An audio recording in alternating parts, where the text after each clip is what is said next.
নবম শ্রেণীর শিক্ষার্থীবৃন্দ, বেঙ্গলি মাস্টার্স চ্যানেলে তোমাদের স্বাগত। তোমাদের পাঠ্য ভৌতবিজ্ঞান বইয়ের 4.3 অধ্যায় হল দ্রবণ।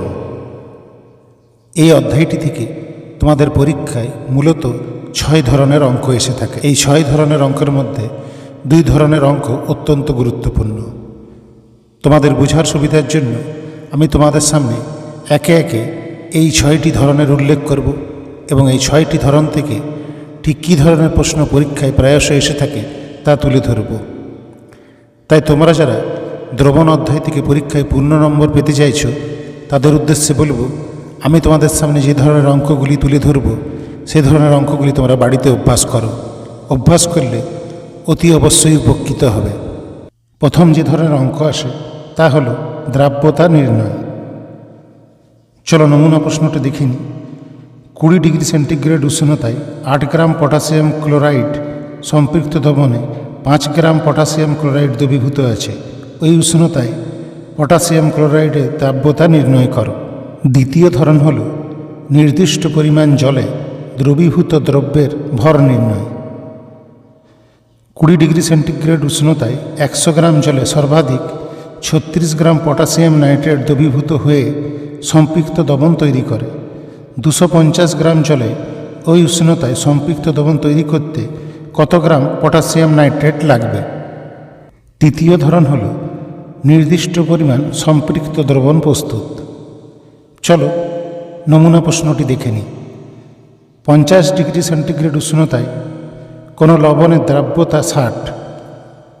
এই উষ্ণতায় 240 গ্রাম লবণযুক্ত সম্পৃক্ত দ্রবণ প্রস্তুত করতে কত গ্রাম লবণ এবং কত গ্রাম জল লাগবে? চতুর্থ ধরন হল উষ্ণতা হ্রাস পেলে স্ফটিক পৃথক হওয়ার পরিমাণ নির্ণয়।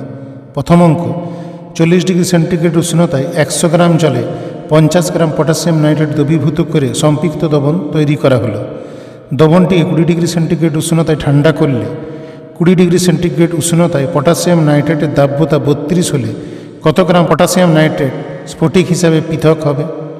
2 নম্বর প্রশ্ন, 60 ডিগ্রি সেন্টিগ্রেড উষ্ণতায় কোনো লবণের দ্রাব্যতা 80 এবং 20 ডিগ্রি সেন্টিগ্রেড উষ্ণতায় দ্রাব্যতা 30। 60 ডিগ্রি সেন্টিগ্রেড উষ্ণতায় 200 গ্রাম জলে লবণ দ্রবীভূত করে সম্পৃক্ত দ্রবণ তৈরি করা হলো। দ্রবণটি 20 ডিগ্রি সেন্টিগ্রেড উষ্ণতায় ঠান্ডা করলে কত গ্রাম লবণ স্ফটিক হিসাবে পৃথক হবে? 5 নম্বর ধরন হল উষ্ণতার পরিবর্তনের ফলে দ্রাব্যতার পরিবর্তন। প্রথম অঙ্ক, 40 ডিগ্রি সেন্টিগ্রেড উষ্ণতায় 75 গ্রাম জলে 45 গ্রাম পটাশিয়াম নাইট্রেট দ্রবীভূত আছে। দ্রবণটিকে 20 ডিগ্রি সেন্টিগ্রেড উষ্ণতায় ঠান্ডা করা হলো। 20 ডিগ্রি সেন্টিগ্রেড উষ্ণতায় পটাশিয়াম নাইট্রেটের দ্রাব্যতা 30 হলে কত গ্রাম পটাশিয়াম নাইট্রেট স্ফটিক হিসাবে পৃথক হবে?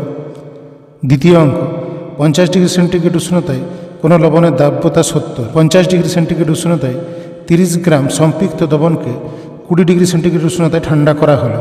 20 ডিগ্রি সেন্টিগ্রেড উষ্ণতায় ওই লবণের দ্রাব্যতা 30 হলে কত গ্রাম লবণ স্ফটিক হিসাবে পৃথক হবে?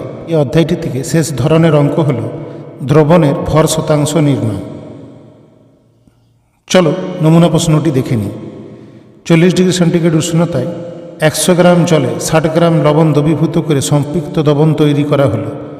ওই দ্রবণকে 40 ডিগ্রি সেন্টিগ্রেড উষ্ণতায় আরও 50 গ্রাম জল যোগ করে পাতলা করা হলো।